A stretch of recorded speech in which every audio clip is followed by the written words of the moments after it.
Bonjour, je vous retrouve avec plaisir pour cette nouvelle vidéo concernant la reprise en marche directe de Mercure dans le signe du Scorpion. 20 degrés du Scorpion. Donc, voici la carte.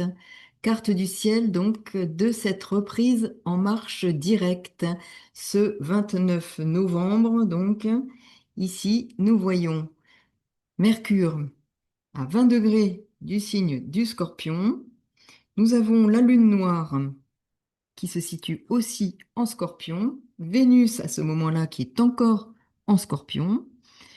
Les deux planètes maîtresses du Scorpion, eh bien Mars en Sagittaire, hein, vous allez voir combien cette place a son importance, et Pluton, toujours bien entendu, et pour encore de nombreuses années, en Verseau.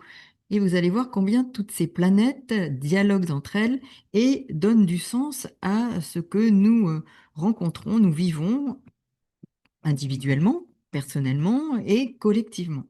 Donc, Mercure est allé jusqu'au 6e degré du Sagittaire, et puis il a entrepris sa marche rétrograde. Il est arrivé au 20e degré, il est revenu au 20e degré du Scorpion, et il y repart là en marche directe. Donc quand il a fait sa marche rétrograde, c'était du 6e degré du Sagittaire jusqu'au 20e degré du Scorpion. Donc il s'agit de la boucle de rétrogradation. Nous sommes là en train d'entamer la troisième phase de la boucle, puisque la première phase, c'est le premier passage sur ces degrés, du 20e degré Scorpion au 6e degré Sagittaire, puis boucle de rétrogradation du 6e degré Sagittaire au 20e degré Scorpion. Il revient, c'est une illusion d'optique, hein, il donne l'impression du point de vue de la Terre de faire marche arrière, et ce n'est pas le cas en réalité, mais c'est un effet d'optique au regard des vitesses respectives des planètes, hein, Terre, Mercure. Nous avons l'impression que Mercure recule, mais ça a une signification importante en termes d'interprétation, de lecture des configurations des planètes. Et puis, troisième passage sur ces mêmes degrés, donc il reprend sa marche directe, donc Mercure reprend sa marche directe sur ce 20e degré du Scorpion pour donc parvenir le 17 décembre prochain sur le 6e degré du Sagittaire, donc il aura fait 3 passages sur ces degrés. Alors sur ce degré, euh, quelles que soient, je dirais, les orientations, que ce soit les appartenances en termes d'interprétation, ce degré correspond donc à la levée de rideaux sombres qui fermaient l'entrée d'un chemin. C'est aussi le lever du soleil, c'est un degré de détermination dans ce signe fixe qui rend particulièrement persévérant et qui ne lâche pas prise comme ça. On ne fait pas lâcher la prise à un scorpion comme ça. Donc nous voyons bien ici qu'il y a signe fixe, détermination.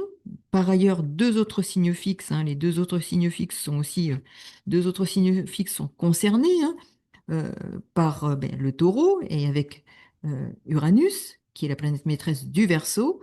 Verseau, signe lui-même fixe, où se trouve Pluton. Pluton, maître de ce signe fixe, Scorpion. Donc nous voyons bien combien ici nous avons un renforcement des signes fixes qui sont déterminés, solides. Ce sont en quelque sorte les piliers du zodiaque, hein. Donc, vous voyez combien ça peut être important de les prendre en considération, surtout par rapport à ce qui se joue actuellement. Donc, c'est important. Et ici, avec ce Mercure, hein, qui a été rétrograde, il peut y avoir eu, et là, ben, les choses vont surgir, ressurgir d'autant plus, une recherche de vérité, d'authenticité, sous la maîtrise de Pluton en Verseau, donc qui renforce, hein, cette dimension de révélation, de vérité, et Uranus en Taureau, maître donc du Verseau, qui est dans ce signe aussi de clarification, de vision, qui est le Taureau, dans cet axe Taureau-Scorpion. Donc révélation, authenticité, vérité, et l'autre planète maîtresse du Scorpion, qui est dans ce signe de la quête de sens, Mars, en Sagittaire, où se trouve également le Soleil. Donc, nous pouvons, je dirais, voir, oui, comme une détermination à faire surgir ici la vérité, une vérité qui aurait été cachée et qui, après des recherches, hein, mode rétrograde de Mercure, des enquêtes, hein, nous avons ici Mercure qui est entre autres ben, le dieu de la communication, hein, comme vous le savez, et qui peut avoir voulu et vouloir mettre en lumière, après avoir été cherché en profondeur des vérités, les mettre en lumière. Il peut y avoir ici, je dirais, suite à des enquêtes approfondies, menées par des enquêteurs spécialisés dans la communication, comme des journalistes, par exemple, des sortes de détectives avec Mercure en Scorpion, qui, après un temps de fouille en profondeur, permettent de transmettre des vérités qui ont été occultées. Le Scorpion est le signe de l'occulte, de l'ésotérisme, hein, de l'alchimie, de la psychanalyse. C'est aussi le signe qui parle de l'intime, de l'argent, des dettes, de l'argent des autres. Alors on voit bien ici, si l'on écoute et l'on observe ce qui se passe actuellement autour de nous, comment cela peut faire écho. Ce n'est pas qu'en ce moment, hein, c'est vrai, mais n'oublions pas que nous traversons tout de même une période qui va durer un moment avec Pluton en Verseau, donc une vingtaine d'années, 19 ans maintenant, et qu'il va agir à différents niveaux. Alors bien entendu, contrôle de la communication, il peut y avoir aussi autour du pouvoir des éléments de cet ordre-là. Il va être un révélateur de ce qui peut et ne doit plus durer. Alors, j'avais abordé dans ma vidéo sur Pluton Verseau aussi la possibilité, hein, de nous mettre en contact avec des mondes exogènes, des civilisations exogènes, hein, et nous voyons combien cela peut aussi nous amener à découvrir, à faire des découvertes, hein. Donc, et nous avons entendu hein, dernièrement des communications sur voilà, des objets célestes qui pourraient, qui étaient vraiment d'un format ou d'un contenu inconnu jusque-là et qui pourraient être significatifs. Mais pas seulement, hein. Il y a beaucoup de choses qui se découvrent et qui n'apparaissent pas dans les médias, on va dire, classiques. Donc, pour revenir dans ce signe, hein, en effet, Mercure en Scorpion, on a tendance à s'accrocher, on n'abandonne pas comme ça, hein, et Mercure, ici, qui repasse donc sur les degrés que j'ai évoqués, va vraiment, vraiment retravailler sur cette dimension de oui, de mettre en lumière, de nous donner potentiellement, je dirais, la richesse pour œuvrer à comprendre, à découvrir une forme de vérité.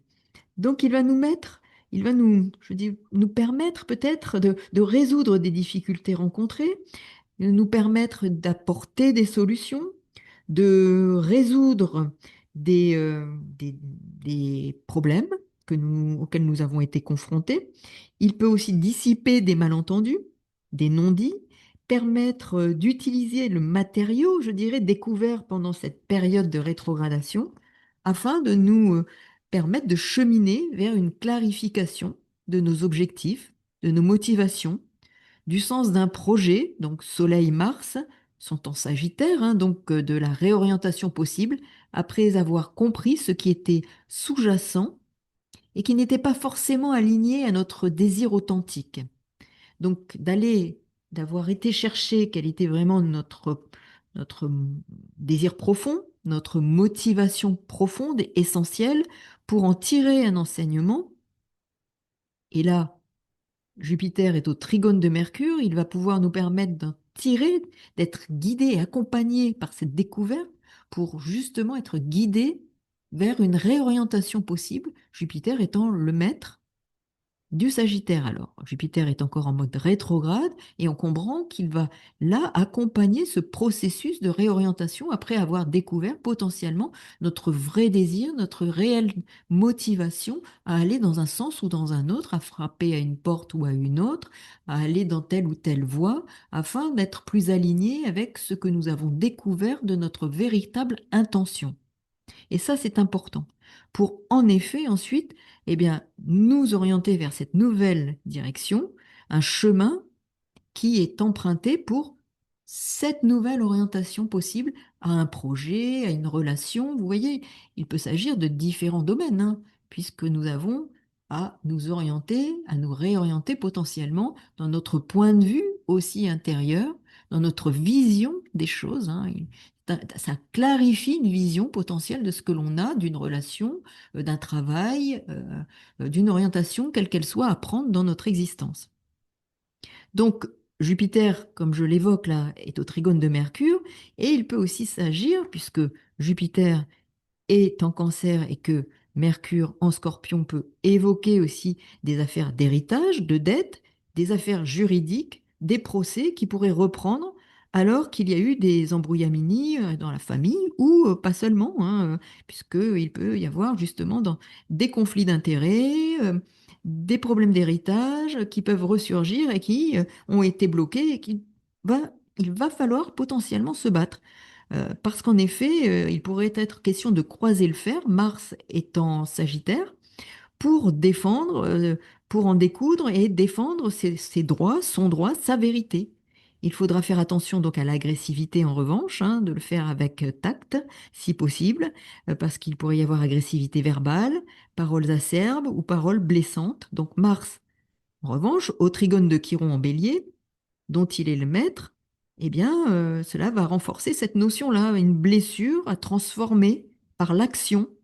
Une blessure à transformer, une blessure, ça peut être en lien avec des conflits au sein de famille, au travail, dans le cadre d'un héritage.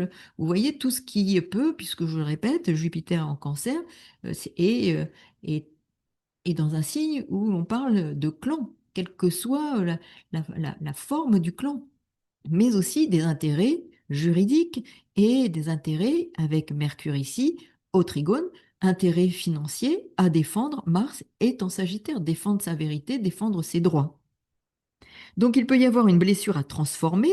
Chiron est au trigone de Mars. Il est régi aussi, Chiron est régi par Mars puisqu'il est en bélier. Il peut s'agir donc de pousser, de vous pousser ou de nous pousser à nous battre pour défendre, pour faire valoir ce qui nous revient, aussi nos idées. Parce qu'ici, il peut s'agir de défendre aussi une cause pour d'autres, mais aussi notre propre cause, nos idées, il s'agit de Chiron en bélier et Mars en Sagittaire. Défendre une idée, défendre un point de vue, défendre une idéologie. D'où le risque peut-être hein, de débat d'idées, débat idéologique et de paroles acerbes. Donc soyons prudents. Et puis c'est aussi propice je dirais, entreprendre un chemin de guérison. Dans le cadre de psychotraumatismes en particulier qui pourraient ressurgir, ces blessures peuvent réapparaître pour ici avoir des opportunités d'être retraitées, prises en compte et permettre une intégration saine. Alors, vous pourriez engager des pratiques, des soins à travers le MDR, par exemple, hein. C'est un tel trigone qui permet de comprendre la blessure et aussi de comprendre qu'il y a besoin d'un temps de cicatrisation et qu'il n'est pas souhaitable parfois de se montrer impatient, voire imprudent. Alors avec cette reprise en marche directe, il y a de véritables opportunités d'engager un processus de guérison, de s'engager dans la voie de la guérison, tant physique que psychique, voire une guérison du troisième ordre, hein, la guérison spirituelle. Et je dirais qu'en toile de fond, on voit bien que tout ce que nous vivons, toutes ces manifestations sociétales, sont ce que je qualifierais hein, en qualité de psychologue clinicienne, hein, des symptômes, les symptômes d'une guerre spirituelle qui est à l'œuvre. Non, il ne s'agit pas de guerre idéologique, ni de guerre politique, économique, ni religieuse, mais véritablement d'une guerre spirituelle. Parce que les symptômes d'une guerre spirituelle sont le vide existentiel, la dépression et les addictions. Et nous voyons ici qu'avec ce nœud nord en poisson, Saturne, Neptune en poisson, nous avons ici les signes qui sont les signes de guérison, le poisson, Mercure, signe qui est le maître à la fois de la Vierge, autre signe des guérisseurs, le signe des Gémeaux, qui est aussi transmetteur, et on l'oublie souvent, guérisseur, régi par Mercure, et Sagittaire, aussi autre signe des guérisseurs.